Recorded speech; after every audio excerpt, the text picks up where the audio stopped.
अगली जो विधि हम पढ़ने जा रहे हैं अलैंगिक जनन विधियों में वो है विखंडन। इससे पहले हमने जो विधि पढ़ी थी वो विभाजन विधि थी, अब हम पढ़ रहे हैं वो विधि है विखंडन विधि। देखो विखंडन का मतलब शाब्दिक अर्थ अगर देखें तो वो होता है टूटना।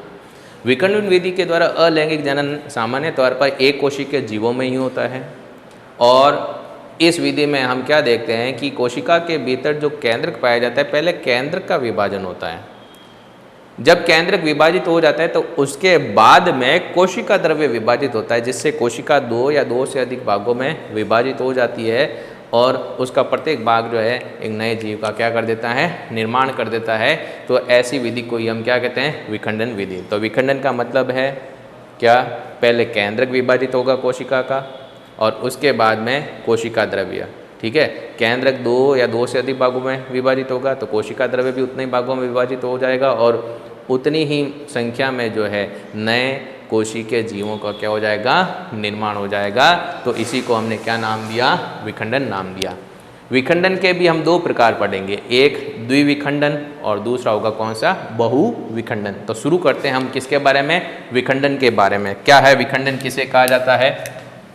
विखंडन का मतलब क्या होता है कि एक कोशिकीय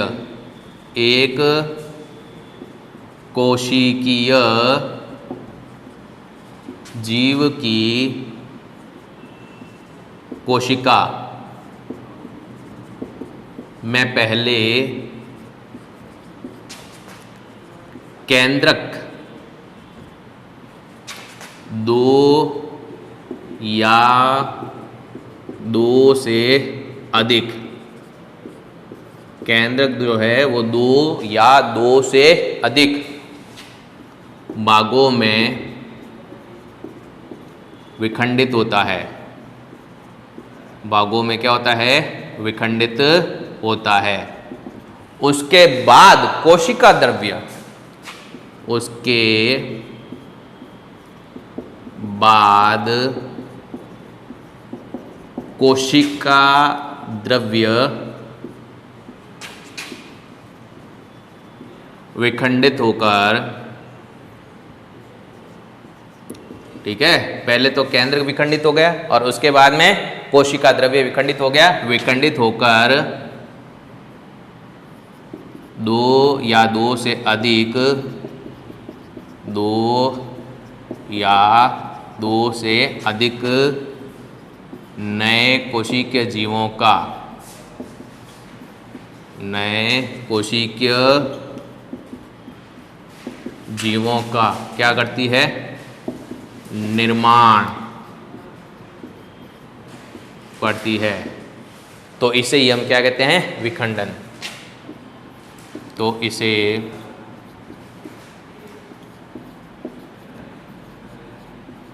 विखंडन कहते हैं। और विखंडन के दो नाम लिए हमने, कौन कौन से, एक था द्विविखंडन और दूसरा है बहुविखंडन। तो विखंडन के कितने प्रकार हो गए, दो प्रकार। विखंडन के दो प्रकार पाए जाते हैं। ठीक है, अब दो प्रकार में नाम क्या क्या है। पहला जो नाम आता है उसको कहा जाता है द्विविखंडन, और जो दूसरा नाम इसमें आता है उसको कहा जाता है बहुविखंडन। द्विविखंडन और बहुविखंडन, देखो द्विविखंडन का मतलब क्या होगा, द्विविखंडन नाम से पता चलता है। क्या पता चलता है द्विविखंडन का, द्विविखंडन में ये होगा कि जो एक कोशिकीय जो जीव है उसकी जो कोशिका है उसमें केंद्र पहले दो भागों में बटेगा।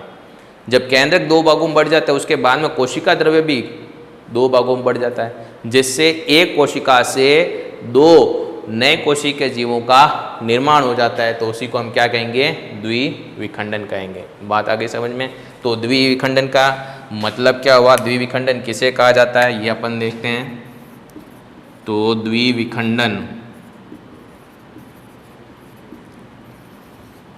द्विविखंडन का मतलब क्या है देखें हम। जब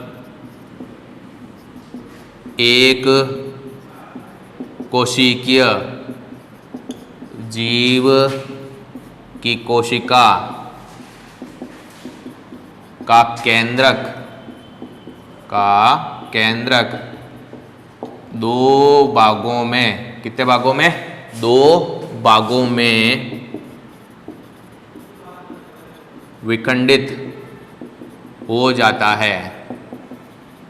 ठीक है ना, जब एक कोशिकीय जीव की कोशिका का केंद्र दो भागों में विखंडित हो जाता है, उसके बाद कोशिका द्रव्य भी दो भागों में बढ़ जाता है। ठीक है ना, कोशिका द्रव्य भी कितने कितने भागों में बढ़ जाएगा? दो भागों में बढ़ जाता है, जिससे दो नए कोशिकीय जीवों का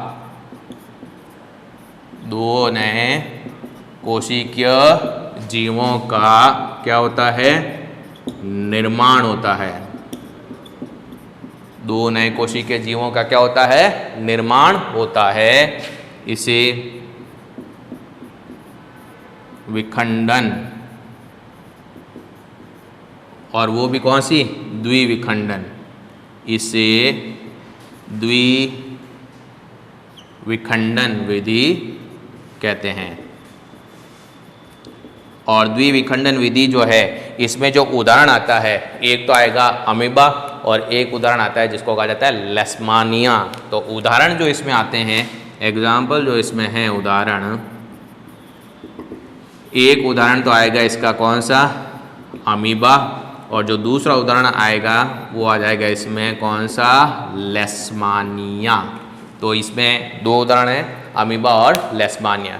तो क्या पढ़ा आपने? सबसे पहले पढ़ा आपने विखंडन की परिभाषा। क्या है विखंडन की परिभाषा? कि एक कोशिकीय जीव, कितने कोशिकीय? एक कोशिकीय जीव की कोशिका में पहले केंद्रक, ध्यान दीजिएगा, पहले केंद्रक जो है वो दो या दो से अधिक भागों में क्या होता है? विखंडित होता है। और केंद्रक के बाद में क्या होता है? उसके बाद कोशिका द्रव्य विखंडित होकर के क्या करेगा? दो या दो से अधिक नए कोशिकीय जीवों का निर्माण, और इसे ही हमने क्या नाम दिया? विखंडन। अब विखंडन के भी कितने प्रकार है? दो प्रकार है। कौन कौन से? एक आता है द्विविखंडन और दूसरा आता है क्या? बहुविखंडन।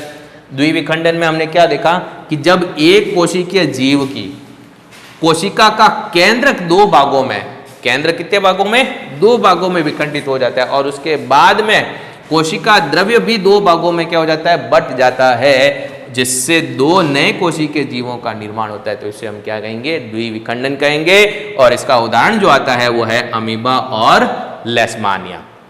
तो ये तो हुआ द्विविखंडन। अब उसके बाद में आता है क्या? उसके बाद में आता है बहुविखंडन। तो इसमें जो अगला प्रकार जो आता है वो आता है बहुविखंडन। अब बहुविखंडन में क्या होगा? बहुविखंडन में क्या होगा? ये बहुविखंडन जो है ये सामान्य तौर पर पाया जाता है अमीबा में और प्लाज्मोडियम में। किस में पाया जाता है? अमीबा में और प्लाज्मोडियम में। अब अमीबा की अगर आपने डायग्राम देखा होगा तो कोई निश्चित आकार, आकृति, तल वगैरह कुछ भी नहीं होता। ठीक है, और अमीबा में केंद्रक होता है, क्योंकि एक कोशिकीय जीव है, कोशिका में केंद्रक तो होता ही है। अब होता क्या है कि केंद्रकीय अक्ष से, कौन सी अक्ष से? केंद्रकीय अक्ष से अगर अमीबा के टुकड़े हो जाते हैं, है ना, दो से ज़्यादा उसके क्या हो जाते हैं? टुकड़े हो जाते हैं, और प्रत्येक टुकड़े से नए अमीबा का क्या हो जाता है? निर्माण हो जाता है। क्योंकि उसमें दो से ज़्यादा टुकड़े हुए, दो से ज़्यादा अमीबा का निर्माण हुआ, तो इस वजह से उसको हमने किस में रखा? बहुविखंडन में। तो देखिए क्या है, मैं आपको समझा रहा हूँ बहुविखंडन के बारे में, कि अमीबा एवं प्लाज्मोडियम, प्लाज्मोडियम जिसको मलेरिया परजीवी भी कहते हैं, ठीक है, अमीबा एवं प्लाज्मोडियम में अलैंगिक जनन बहुविखंडन विधि द्वारा, कौन सी विधि द्वारा? बहुविखंडन विधि द्वारा होता है। ठीक है, और अमीबा में होगा क्या? आप देखेंगे कि अमीबा में केंद्रकीय अक्ष से, ठीक है, केंद्रकीय अक्ष से होकर उसके 2 से अधिक टुकड़े हो जाते हैं, तब प्रत्येक टुकड़े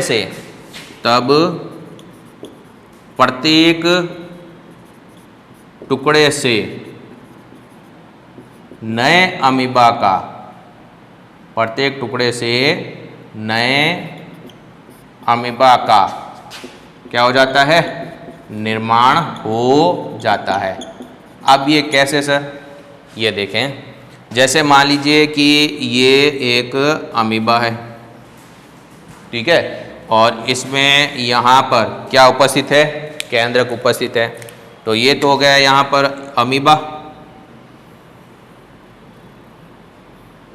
ठीक है, और अमीबा में यहाँ अंदर की तरफ इसका ये क्या हो गया, केंद्रक हो गया ये।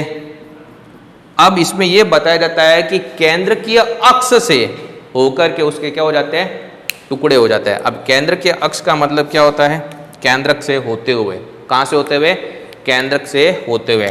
जैसे मान लीजिए इसके टुकड़े हो गए, ये पहले हो गए 2 टुकड़े, फिर हो गए ये इसके कितने, 4 टुकड़े, 1 2 3 4, फिर ये ऐसे टुकड़े हो जाएंगे, टोटल कितने हो गए 6, और ऐसे यहाँ से होकर के हो गए कितने, टोटल हो गए 8।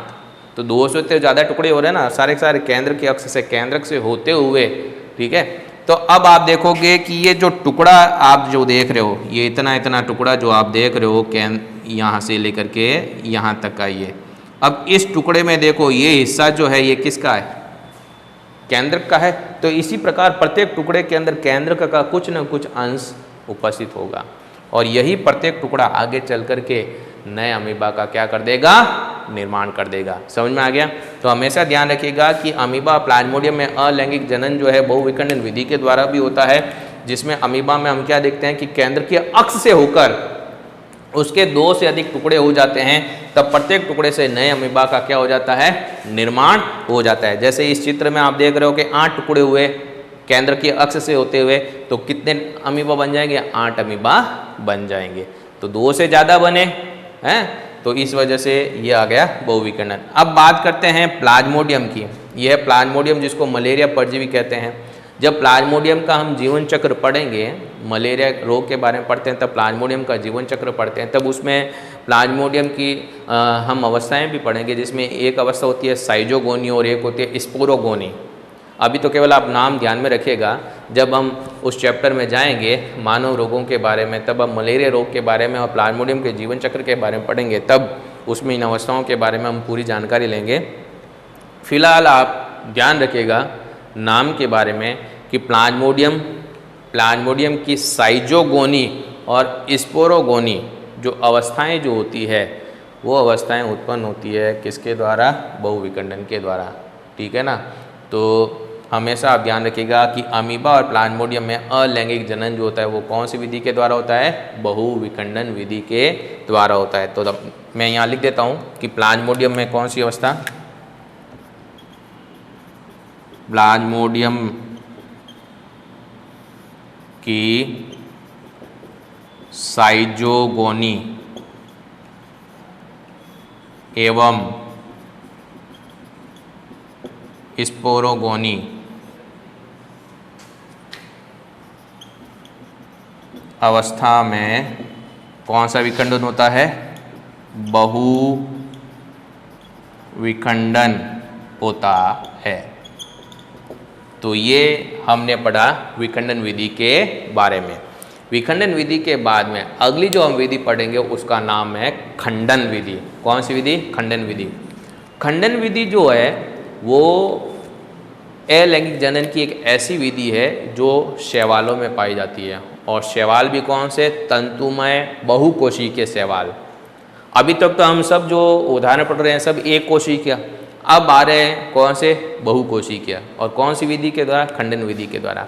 तो खंडन विधि के द्वारा अलैंगिक जनन जो होता है वो तंतुमय बहुकोशिकीय शैवालों में होता है।